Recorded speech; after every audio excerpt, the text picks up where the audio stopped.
नमस्कार, जिपन एक्सेस पर आपका स्वागत है। एमजीजीएस के जो डेपुटेशन हो रहे हैं उन पे चर्चा करनी है। तो कुछ एमजीजीएस को लेकर और मॉडल स्कूलों को लेकर कुछ सवाल हैं, उनके बारे में हम यहाँ चर्चा करेंगे। तो सबसे पहले हम चर्चा करते हैं। पहला सवाल, क्या आप एमजीजीएस में ज्वाइन करने के बाद नॉर्मल ट्रांसफर करा पाएंगे? तो इसका साफ-साफ जवाब है, आप नॉर्मल ट्रांसफर नहीं करा पाएंगे, क्योंकि यदि आपका एक बार ट्रांसफर हो गया है एमजीजीएस या किसी मॉडल स्कूल में आप ज्वाइन कर लेते हैं, तो आपको 3 साल के लिए डेपुटेशन पे रखा जाएगा और उसके बाद आप हर साल आपको चॉइस मिलेगी वापस से अपने पूर्व जिले में जाने के लिए, जिसका फार्म आपसे भरवाया जाएगा। तदुपरांत आपके यहाँ ज्वाइन करता आपके पोस्ट पे, तब आपको रिलीव करके पुराने जिले के डीईओ को आपको सुपुर्द कर दिया जाएगा। तो आपका एमजीजीएस और मॉडल स्कूल में आने के बाद में नॉर्मल ट्रांसफर नहीं हो सकेगा। आप सोच रहे हैं कि मॉडल स्कूल में अगले 5 साल बाद यदि आप ट्रांसफर कराकर जा सकते हैं, तो ये इस बार अब बिल्कुल भी पॉसिबल नहीं है। इसका कारण है महात्मा गांधी स्कूलों के संचालन के लिए सेवा रूल 2023 लाया गया है। राजस्थान सरकार कार्मिक विभाग ने एक अधिसूचना 23 जनवरी 2023 को जारी की थी, जो महात्मा गांधी को लेकर थी। तो यहाँ पे उसका संक्षिप्त परिचय दिया गया है। राजस्थान सिविल सेवा नियम 2023 है, जो अंग्रेजी माध्यम विद्यालयों में कार्मिक की नियुक्ति के लिए विशेष चयन और सेवा की विशेष शर्तों को लेकर है। चयन के उपरांत यदि कार्मिक को परिवर्तन हिंदी माध्यम विद्यालय में स्वीकार्य नहीं होगा। यदि एक बार आप अंग्रेजी माध्यम विद्यालय में आ गए हैं और आपका चयन होने के बाद आप वापस हिंदी माध्यम विद्यालय में जाना चाहें, तो वो स्वीकार नहीं किया जाएगा। प्रति वर्ष इसके लिए आवेदन देने की प्रक्रिया अपनाई जाएगी। ऐसे परिवर्तन के कारण होने वाली रिक्तियां भावी रिक्तियों के रूप में आगामी चयन प्रक्रिया में सम्मिलित की जाएगी। इसका मतलब ये है, नई चयन प्रक्रिया को पूर्ण होने के बाद ही यहाँ से रिलीव हो सकता है। दूसरा सवाल है, क्या आपको एमजीजीएस में ज्वाइन करने के बाद में कहीं भी ट्रांसफर किया जा सकता है? तो इसका आंसर है, आपका ट्रांसफर कहीं भी किया जा सकता है, क्योंकि रूल 2023 में यही लिखा है कि राजस्थान में कहीं भी ट्रांसफर प्रशासनिक आधार पर किए जा सकते हैं। यदि इस बार आप महात्मा गांधी के किसी दूर स्कूल में चले गए और आप चाहते हैं कि दोबारा से महात्मा गांधी का एग्जाम दें, तो क्या आप अगले साल महात्मा गांधी का एग्जाम दे पाएंगे? इसका जवाब ये है कि अगले साल यदि आप किसी भी मॉडल स्कूल या महात्मा गांधी में ज्वाइन कर चुके हैं, तो आप उस साल एग्जाम में शामिल नहीं हो पाएंगे। इस बार यदि आप महात्मा गांधी या मॉडल स्कूल में ज्वाइन करते हैं, तो 3 साल बाद क्या होगा? इसका जवाब ये है कि आपको वापस भी भेजा जा सकता है। दूसरा, आपके डेपुटेशन को आगे बढ़ाया जा सकता है, तो उसके लिए निदेशक स्तर पर यह निर्णय लिया जाएगा।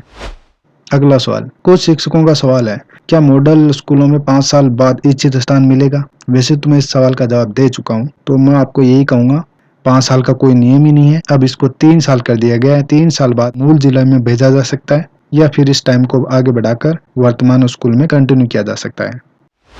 वे नवीन स्कूल जो क्रमोन्नत हुए हैं, उन स्कूलों में यदि कोई कर्मचारी अधिशेष है, क्या वह एमजीजीएस या मॉडल स्कूल में जाने का फॉर्म भर सकते हैं? तो इसका जवाब है, हाँ, वो भर सकते हैं। अगला सवाल लेते हैं, मॉडल स्कूलों में कितने पद होंगे? मॉडल स्कूलों में 402 पद होंगे। 134 टोटल मॉडल स्कूल हैं, जिसमें से प्रत्येक मॉडल स्कूल में प्राइमरी सेक्शन में 3 L1 के पद हैं, वो आवंटित किए गए हैं। तो यहाँ आपको 402 पद मिलेंगे। अगला सवाल लेते हैं, 5 जिले भरवाए गए हैं, आपको वहाँ पे पोस्टिंग कैसे मिलेगी? तो इस बार जो काउंसलिंग के तरीके से आपके जो फॉर्म भरवाए जा रहे हैं, उस सिनेरियो में आपका पोस्टिंग प्लेस है वो घर से दूर हो सकता है। वह कैसे, जान लेते हैं।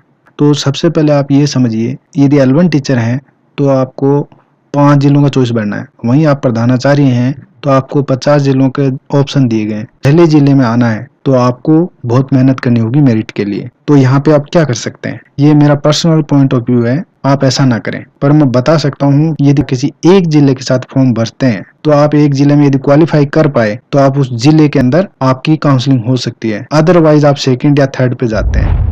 अगला सवाल है, डिस्ट्रिक्ट वाइज पोस्ट कैसे देखें?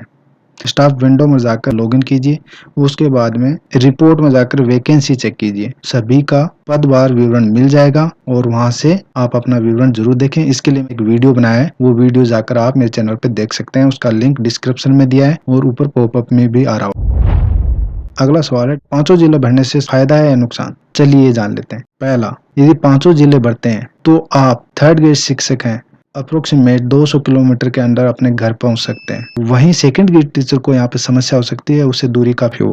यदि 3rd ग्रेड शिक्षक हैं तो मैं राय दूंगा कि 5 जिले भरें, जिले के आसपास के ब्लॉक मिल जाएंगे यदि कोई भी जिला मिलता है तो। अगला सवाल है, आपने महात्मा गांधी का एग्जाम दे दिया, आपका नंबर आ गया, क्या उसके बाद ज्वाइन करना अनिवार्य होगा? इसका जवाब ये है, यदि रिजल्ट निश्चित पोस्ट के ऊपर निकाला जाता है तो आपको ज्वाइन करना ही होगा। यहाँ पे वेटिंग लिस्ट का कोई क्राइटेरिया दिखाई नहीं दे रहा। अभी तक ऐसा खुल के सामने नहीं आया कि ज्वाइन करना अनिवार्य है या नहीं, पर जरूरी नहीं है कि आपको ज्वाइन करना अनिवार्य हो। क्या महात्मा गांधी और मॉडल स्कूलों में प्रबोधक अप्लाई कर सकते हैं? इस सवाल का जवाब है प्रबोधक अप्लाई नहीं कर सकते, क्योंकि 12 तरीके के जो पद ज्ञापित किए गए हैं उसके अलावा कोई भी अप्लाई नहीं कर सकता।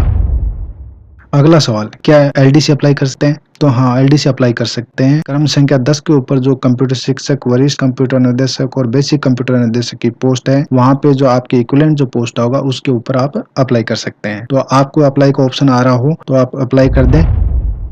अगला सवाल, परीक्षा में सिलेबस क्या रहेगा और इसकी तैयारी कैसे करें? आपकी परीक्षा में बहुत ही सरल पेपर आता है, बेसिक ग्रामर तैयार कर लें। उसके बाद में आप जो योजनाएं हैं उसको इंग्लिश में ट्रांसलेट कर तैयारी कर लें, ताकि आप अच्छे से पेपर दे पाएं और आप फ्री माइंड होकर आप पेपर देना, ताकि पेपर अच्छा जाए। अगला सवाल है संविदा भर्ती। क्या महात्मा गांधी स्कूलों में संविदा भर्ती आएगी?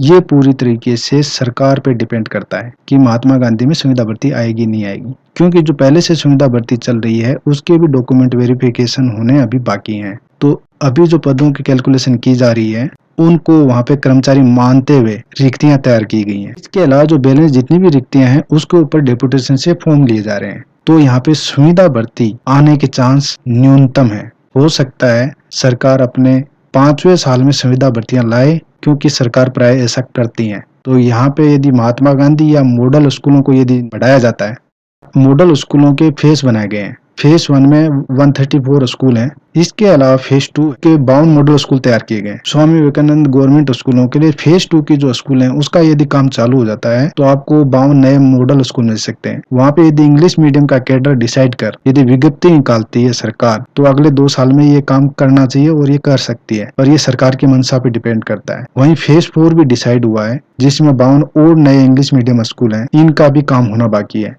कुल मिला के 238 स्कूल अंडर प्लान है। इन स्कूलों के लिए इंग्लिश कैडर का यदि गठन कर रिक्रूटमेंट की जाती है तो ये बेरोजगारों के लिए बहुत ही राहत भरी खबर होगी। और इस पे रिक्रूटमेंट संविदा के आधार पर करेगी या परमानेंट करेगी, ये सरकार पे डिपेंड करता है। तो इस पे अभी कुछ कहा नहीं जा सकता, इस पे आगे निकल के क्या आएगा। आपने अपना कीमती समय दिया उसके लिए बहुत बहुत धन्यवाद। जेफ नेक्सस के साथ यूं ही बने रहें, सब्सक्राइब करें, लाइक करें, जिसको जरूरत हो उनको शेयर जरूर करें। आपको वीडियो पसंद आया होगा, यदि पसंद आया तो आप कमेंट कर जरूर बताएं और सब्सक्राइब जरूर कर लें। धन्यवाद।